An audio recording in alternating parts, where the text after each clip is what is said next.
permission লব লাগিব বাইদেউ কিয় বুজি নাপায় আপুনি আমি কি কৈ আছো আপোনাৰ পাৰমিশনটো মলে দিয়া নাই গৈছে আৰু সেন্ট্ৰেল মলত এখন মল গুৱাহাটীৰ মাজমজিয়াৰ এখন মল এই এক্সপায়াৰ্ড মাল বিক্ৰী কৰি আছে এইবোৰ চাওক এইবোৰ গুৱাহাটীৰ মাজমজিয়াত এইবিলাক নাম বাৰে দৰ্শন চোটে বুলি কথা এষাৰ আছে বিক্ৰী কৰা যদি আপোনাৰ ভালৰ পৰা কিবা অথৰিটি আছে আপুনি কৈ দিয়ক তেনেহ'লে আৰু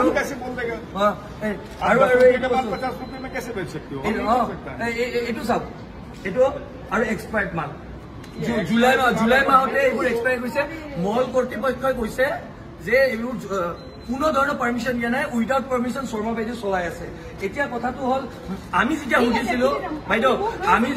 আমি যেতিয়া আপোনাৰ দোকানটো আপোনাকে ক'ব লাগিব তাক কম মলেতো কৈ দিলে নাই বোলে আপুনি মলেতো কৈ দিলে পারমিশন দিয়া নাই আপুনি উইদাউট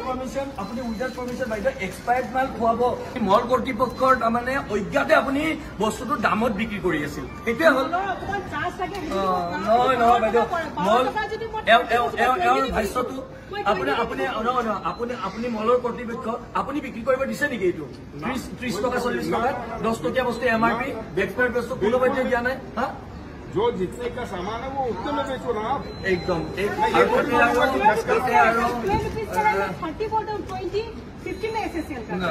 आप क्या कहते हो वो आपका पर्सनल विधि মই সুধিছো যে এইটো কিমান তেওঁ কৈছে 30 रुपीज তাৰপিছত মই কৈছো বাইদেউ এমআৰপিটো কিয় মুচাছে তেওঁ কৈছে আপোনাৰ যদি ল'ব অসুবিধা আছে আপুনি থৈ দিয়ক সেনেকে কৈছে নাই ক'ব বুলি তেওঁ ক'ব নোৱাৰিব চিচি কেমেৰা চাওক এমআৰপিটো কলা থাকে মাৰ্কাৰেৰে মুচা আছে এইটো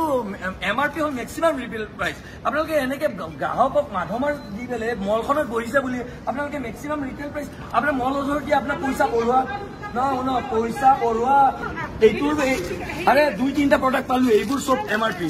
চাওক চাই লৈছো এইবোৰ চাওক এমআৰপি মুচি দিছে সবৰে এমআৰপি পারমিশন লব লাগিব বাইদেউ কিয় বুজি নাপায় আপুনি আমি কি কৈ আছো আপোনাৰ পাৰমিশনটো মলে দিয়া নাই নহয় আপোনাক সেই মলে পাৰমিশন দিব লাগিব তেনেহ'লে পাৰমিশন নিদিয়াকে আপুনি নোৱাৰিব ইয়াতে কৰিবলৈ ইয়াতে নোৱাৰিব আপুনি ইয়াতে কৰিব নোৱাৰিব আপুনি মানুহৰ এক্সপায়াৰ্ড মাল বিলাক খুৱাই আছে আৰু ক'লে বেয়া পায় সেইটো কি কথা কয় এইবোৰ জুন মাহত এক্সপায়াৰ্ড গৈছে আপোনালোকে নিজে ভাবক এনেকে জুন মাহত যোৱা আমি সাধাৰণ ৰাইজে কি নুসুধিম নেকি আমাৰ তো অধিকাৰ নাকি 10 টকীয়া বস্তু এটা 30 টকাত বিক্ৰী কৰিব মই ইফালে বস্তুটো এক্সপায়াৰ হৈছে না সেইটো নাচাম নেকি এনেকুৱা ধৰণৰ ঘটনা ঘটি আছে এই মল বিলাকত গুৱাহাটীৰ আৰে নাম বাৰে দৰ্শন জোতে নামটো কিন্তু সেন্ট্ৰেল মল ৰাখি থৈছে কিন্তু এনেকুৱা ধৰণৰ এইবিলাক 2 নম্বৰী কাম চলি আছে ইয়াতে সব বস্তুৰে এইবিলাক এমআৰপি বিলাক কলা মাৰ্কাৰে মুচি থৈ দিছে তাতকে ডাঙৰ কথা কিবা হ'ব পাৰে নেকি নহ'ব নহয় বাইদেউ আপুনি সুধিলেও বেয়া পায় কাম কৰিব বেয়া কাম কৰিব আপুনি আমি সাধাৰণ ৰাইজ হিচাপে আপোনাৰ কষ্ট নুঠিম নেকি সেইখিনি অধিকাৰ আমাৰ নাই নেকি তেনেহ'লে বাইদেউ তেনেহ'লে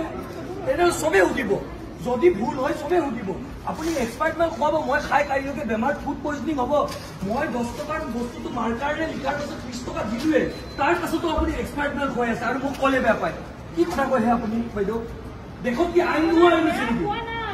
মল কৰ্তৃপক্ষই আপোনাক কি ক'লে মল কৰ্তৃপক্ষই স্পষ্টকে কৈছে যে আমি পাৰমিশন দিয়া নাই উইদাউট পাৰমিশন তেখেতে বেছি পইচা লৈ আছে আৰু এক্সপায়াৰ্ড মাল খুৱাই আছে 15 টকা লওক 30 টকা 3 গুণ দাম বৃদ্ধি কৰিব 30 টকা আমাৰ তাত কমপ্লেইন আহিছিলে আমি কমপ্লেইনৰে অনুসন্ধান কৰি ইয়াতে মই খাব ধৰিলো এইবোৰ দেখা পালো আপুনি চাওকচোন যে বেয়া পালে কি হ'ব তেওঁ বেয়া পাইছে বেয়া পাই লাভ নাই নহয় এইবোৰ বস্তু এইবোৰ মোৰ জীৱনৰ লগত কথা আছে মোৰ স্বাস্থ্যৰ লগত কথা আছে দি মহানগৰীত যিবোৰ ডাঙৰ মল তাৰে ভিতৰত এনেকে ধৰণে যিবোৰ প্ৰতিষ্ঠান এইবোৰ এনেকুৱা দোকানবোৰে এনেকে 10 টকীয়া বস্তু 15 টকীয়া বস্তু আজি 30-40 টকাত বিক্ৰী কৰি আছে বিক্ৰী কৰক বিক্ৰী কৰিলে তেওঁলোকে কিন্তু মল কৰ্তৃপক্ষৰ পাৰমিশন লাগিব কিন্তু ইয়াতে কোনো ধৰণৰ মল কৰ্তৃপক্ষৰ কোনো পাৰমিশন নোহোৱাকে এই দোকানখনে এনেকে বিক্ৰী কৰি আছে আৰু ডাঙৰ কথাটো হ'ব আৰু আচৰিত হ'বলগীয়া ভয়ংকৰ সত্যটো কি জানে এইবোৰ সব এক্সপায়াৰ্ড মাল মাৰ্কাৰ লগাই তেওঁলোকে 10 টকাৰ বস্তু 30 টকাত বিক্ৰী কৰিছে আৰু জুলাই মাহতে এক্সপায়াৰ্ড যোৱা মাল এনেকে মলৰ এটা চেন্ট্ৰেল মল বুলি কয় এইখনক বহুত ডাঙৰ মল এতিয়া এনেকে মানুহবিলাকক স্বাস্থ্যৰ লগত হেতালি খেলি আছে মানুহক তো মূল্যবৃদ্ধিয়ে আজি মাধমাৰ দিছে কিন্তু এনেকে স্বাস্থ্যৰ লগত হেতালি খেলাৰ অধিকাৰ এওঁলোকক কোনে দিলে মল কৰ্তৃপক্ষই স্পষ্টৰূপে আমাক জনাইছে যে তেওঁলোকে কোনো ধৰণৰ অনুমতি প্ৰদান কৰা নাই কিন্তু তেখেতে নিজৰ সেই আজি মাৰ্কাৰ এইবিলাক MRP মুচি আজি এনেকে ব্যৱহাৰ কৰি আছে এক্সপায়াৰ্ড মালবিলাক খুৱাই আমাৰ স্বাস্থ্যৰ লগত হেতালি খেলি আছে তাততো দুৰ্ভাগ্যজনক কথা কিবা হ'ব এইবিলাক গোটেইবিলাক এক্সপায়াৰ্ড মাল আৰু আপুনি চাওক ইয়াতে কিমান প্ৰডাক্ট আছে যোনবিলাক আমি এতিয়াও ধৰিবই পৰা নাই যে কোনটো এক্সপায়াৰ্ড কোনটো কি 2 মাহ আগতে যদি মোৰ বস্তুটোৰ এক্সপায়াৰী গৈছে তেন্তে এই বস্তুটো আঁতৰাই দিয়া দায়িত্ব কাৰ আঁতৰাই দিয়া দায়িত্ব এওঁ দোকানী হয়নে নাই এইটো কি আমি চাব লাগিব নেকি তাতকেতো কিমান মানুহক খোৱালে ভাবক এই 2-3 মাহত কিমান মানুহক খুৱাই দিলে এই বস্তুটো